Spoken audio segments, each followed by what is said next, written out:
Assalamualaikum warahmatullahi wabarakatuh. Baru-baru ini apabila Syekh Asim Al-Hakim melawat Indonesia dan memberikan beberapa kuliah agama di sana, beliau menegur amalan memulakan majlis dengan surah Al-Fatihah.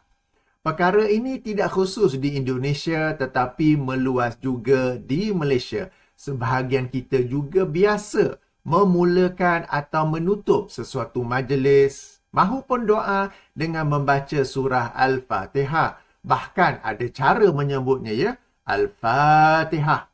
Apa yang ditegur oleh Syekh Asim Al-Hakim itu, alhamdulillah, saya sendiri telah membuat video tentangnya.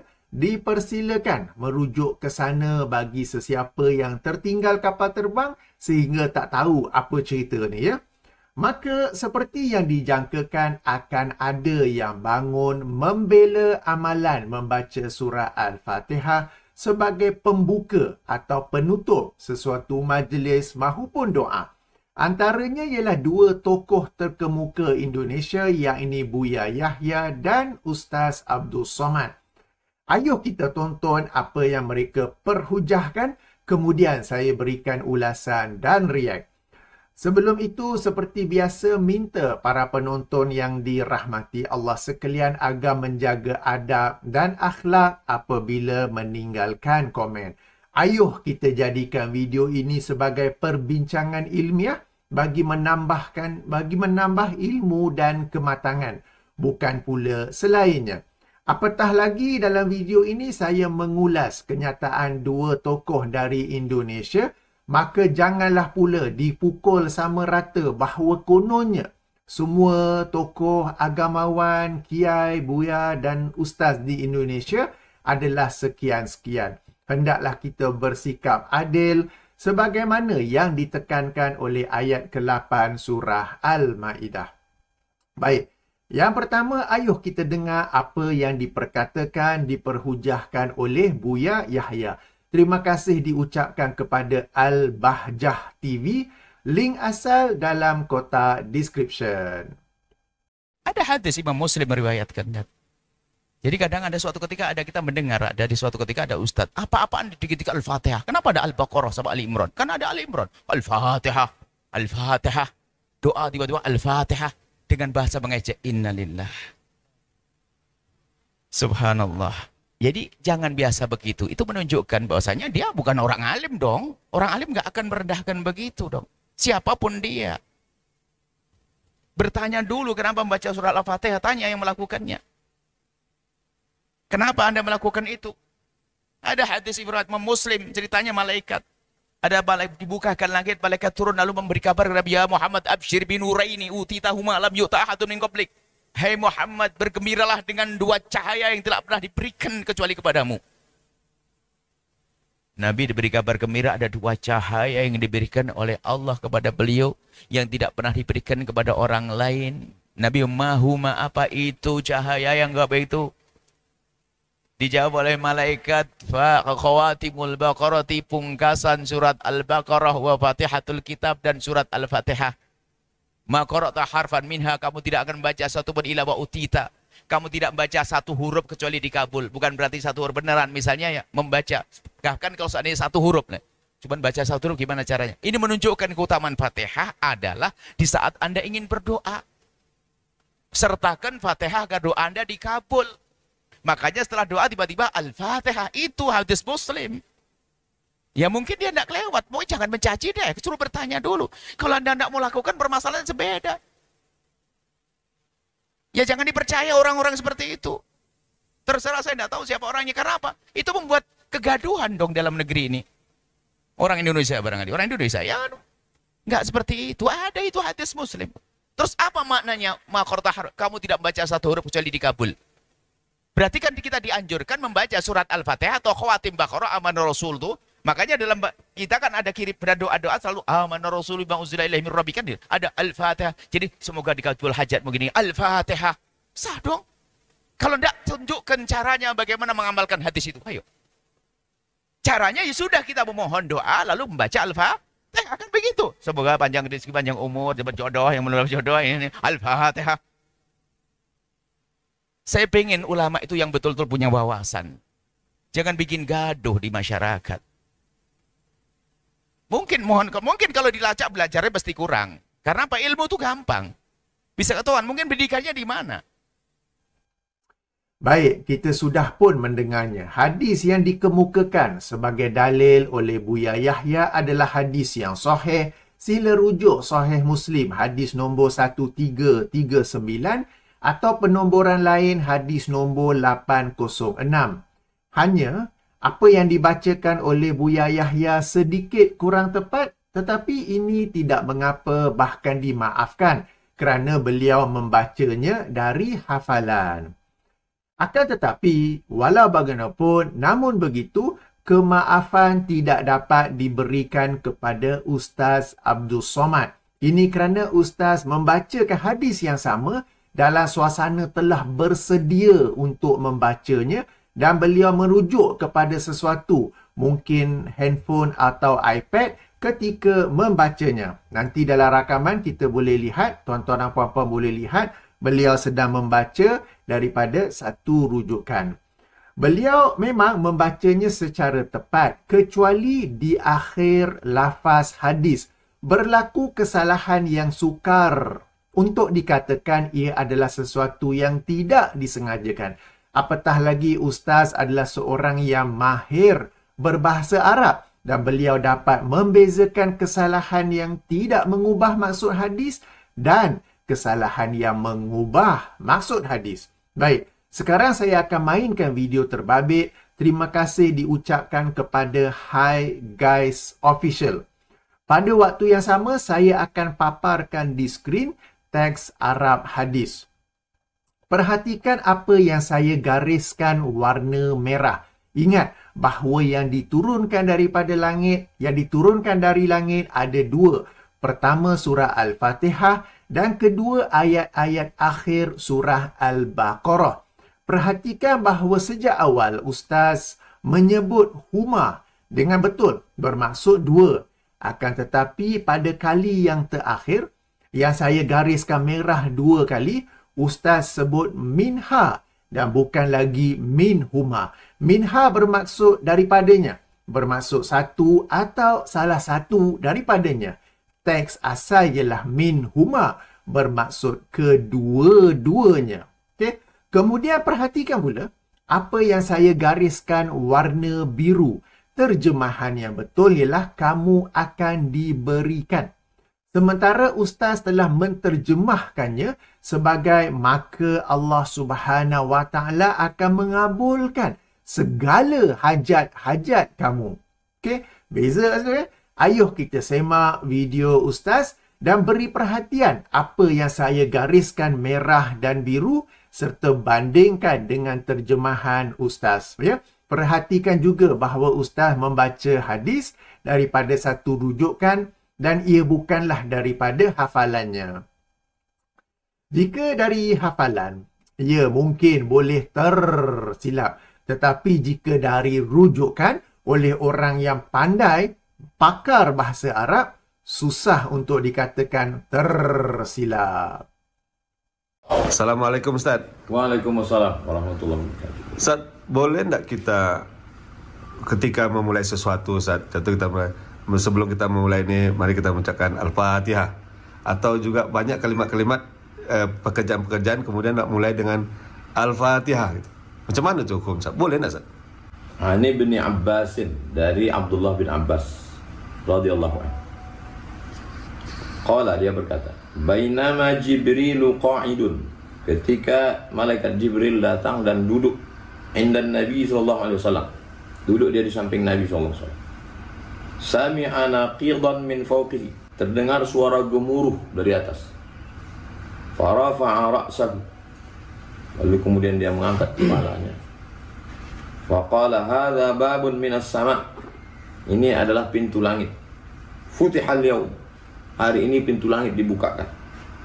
Lam yuftah qattu ilal yaum, tak pernah dibukakan kecuali pada hari ini. Pintu khusus dibukakan hari. Fanazala minhu malakun, lalu turun malaikat. Faqala hadza malakun nazala ilal ardi, malaikat ini turun ke bumi, lam yanzil qattu ilal yaum, tak pernah turun kecuali hari ini. Pintunya pintu khusus, malaikatnya malaikat khusus. Fasallama, lalu dia mengucapkan salam, faqala abshir, berbahagialah binuraini, kamu dapat dua cahaya. Utitahuma, engkau diberikan dua cahaya ini, walam yu'tahuma nabiyyun qablaka, tidak ada nabi sebelum engkau yang dapat cahaya dua ini seperti ini. Yang pertama, Fatihatul Kitab, cahaya yang pertama adalah surat Al-Fatihah. Yang kedua, wa khawatim suratil Baqarah, yaitu ujung surat Al-Baqarah yang selalu kita baca, lillahi ma fis samawati wa ma fil. Lan tuqra'a biharfin minha, kalau dibaca ini satu hurufnya, illa u'titahu, satu huruf saja engkau baca, maka Allah Subhanahu wa ta'ala akan mengabulkan segala hajat-hajat. Itu dalilnya. Sahih ini hadisnya Pak Ustadz, ini hadisnya rawahu Muslimun, ada dalam kitab Sahih Muslim. Baik, kita sudah menonton kedua-dua video, berikut ulasan dan react saya. Pertama, kedua-dua tokoh membaca hadis yang sahih, yakni sebuah hadis daripada Sahih Muslim. Akan tetapi, meskipun ia hadis yang sahih, mereka berdua tidak membawa kefahaman yang sahih daripada hadis tersebut.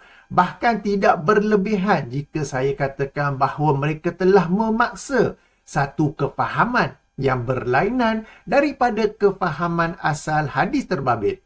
Ini kerana tidak ada sama sekali dalam hadis tersebut anjuran membaca surah Al-Fatihah baik sebelum atau selepas sesuatu majlis mahupun doa.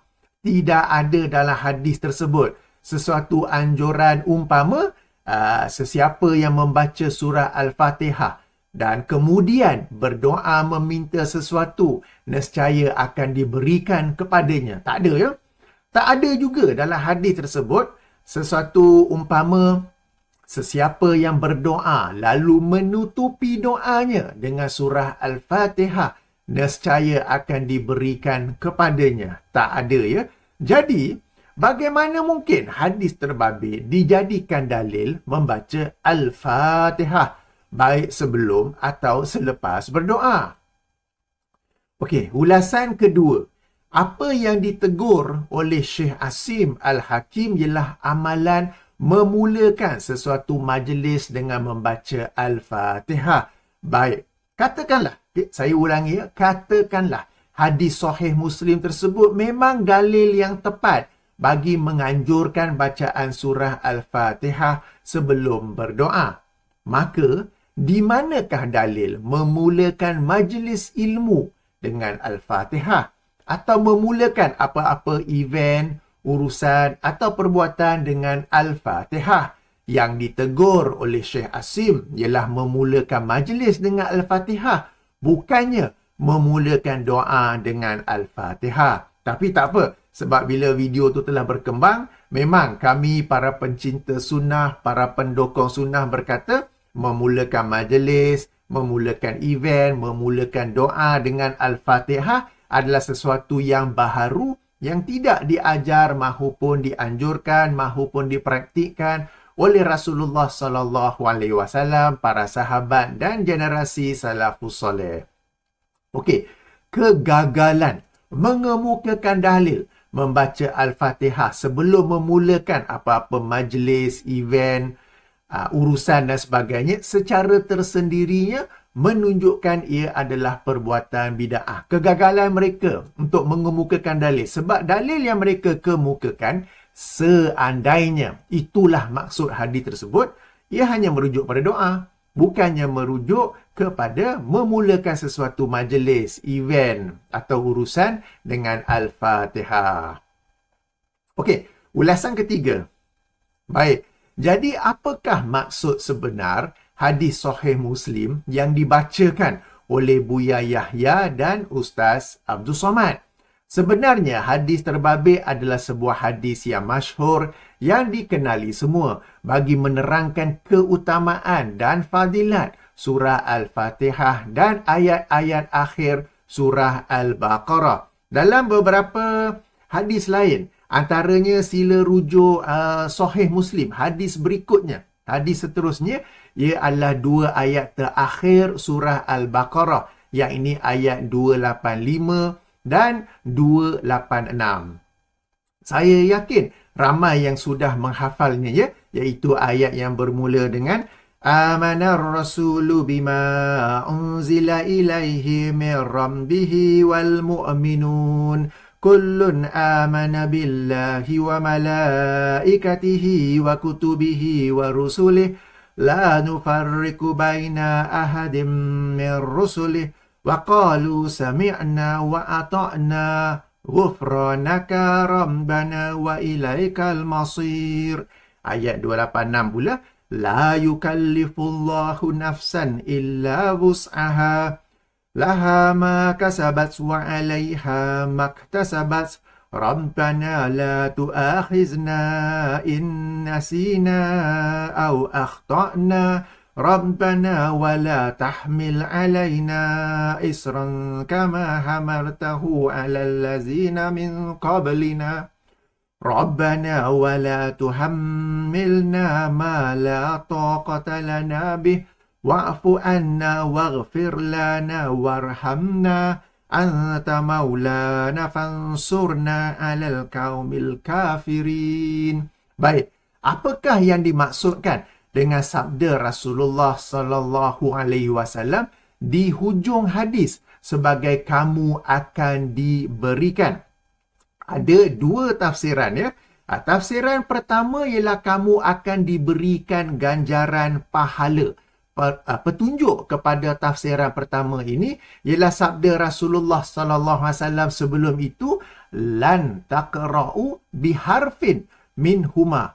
Perkataan harfin yang bermaksud satu huruf membawa kita kepada sebuah hadis lain, iaitu apa yang dikeluarkan oleh Imam At-Tirmizi dalam sunannya, hadis nombor 2835, atau penomboran lain hadis nombor 2910 dengan darjah yang dinilai sahih oleh Syekh Al-Albani, di mana Rasulullah sallallahu alaihi wasallam bersabda, man qara'a harfan, perhatikan saya gariskan kuning, ya, man qara'a harfan min kitabillahi falahu bihi hasanatun wal hasanatu bi asyri amsalihha la aqulu alif lam mim harfun walakin alifun harfun wa lamun harfun wa mimun harfun. Bermaksud sesiapa yang membaca satu huruf daripada kitabullah, yakni Al-Quran, maka baginya dengan bacaan itu satu kebaikan,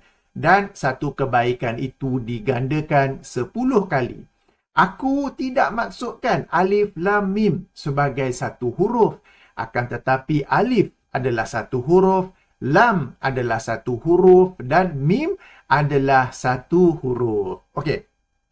Tafsiran kedua ialah kamu akan diberikan apa yang kamu doakan daripada kedua-duanya, yang ini surah Al-Fatihah dan ayat 285 dan 286 surah Al-Baqarah.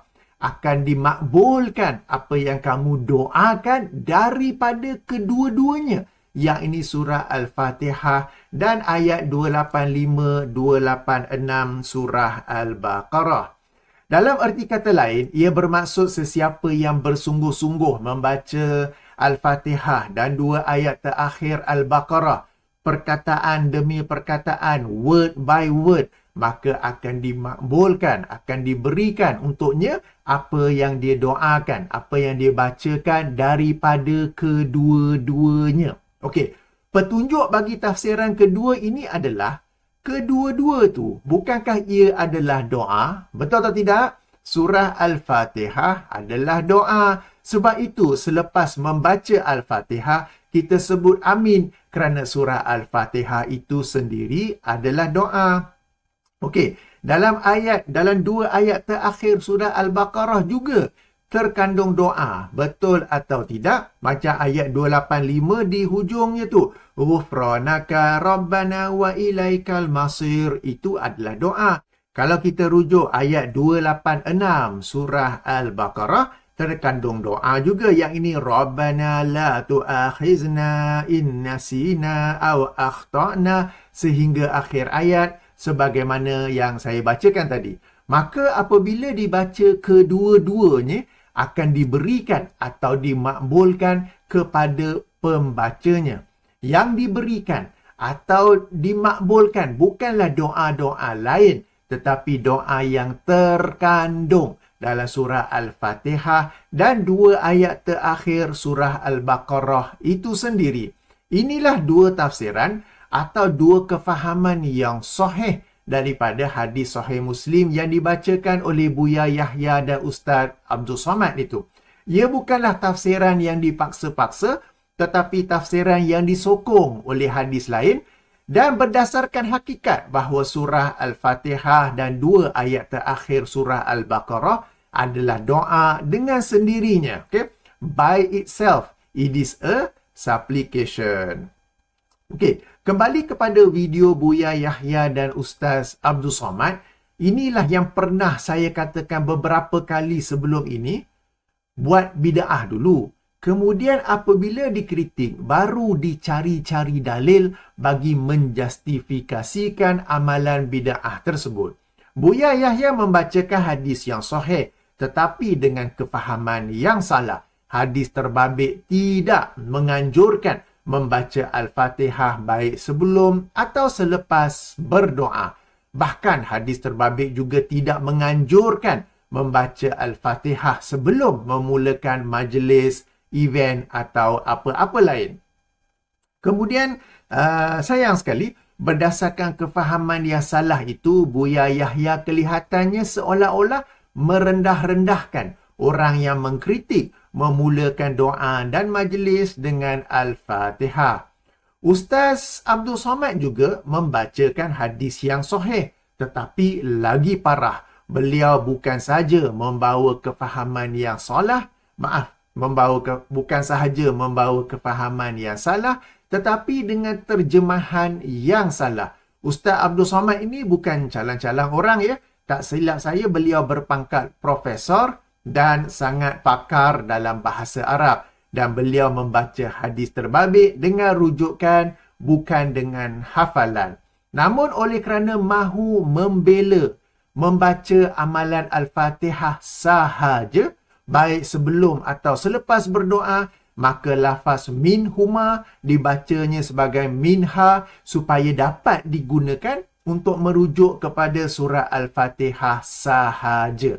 Padahal Rasulullah sallallahu alaihi wasallam menyebut minhuma, berarti ia merujuk kepada kedua-dua Al-Fatihah dan ayat-ayat akhir Al-Baqarah. Kemudian sabda Rasulullah sallallahu alaihi wasallam u'titahu diterjemahkannya sebagai maka Allah Subhanahu wa taala akan mengabulkan segala hajat-hajat kamu supaya ia dapat dijadikan dalil untuk berdoa apa-apa hajat selepas atau sebelum membaca surah Al-Fatihah. Padahal u'titahu bermaksud kamu akan diberikan pahala bacaan Al-Fatihah dan ayat-ayat akhir surah Al-Baqarah, atau akan dimakbulkan doa yang kamu baca yang terkandung dalam Al-Fatihah dan ayat-ayat akhir surah Al-Baqarah. Ini kerana kedua-dua Al-Fatihah dan ayat-ayat akhir surah Al-Baqarah adalah doa dengan sendirinya. By itself, it is a supplication. Baik, demikianlah ulasan dan react saya bagi menjawab Buya Yahya dan Ustaz Abdul Somad dalam isu membaca Al-Fatihah sebelum doa atau majlis. Satu perkara penting yang dapat juga kita pelajari di sini ialah kepentingan mengetahui bahasa Arab. Jangan disangkakan orang yang pakar dalam bahasa Arab akan menterjemah atau membawa kefahaman yang betul daripada teks Arab yang dibacanya.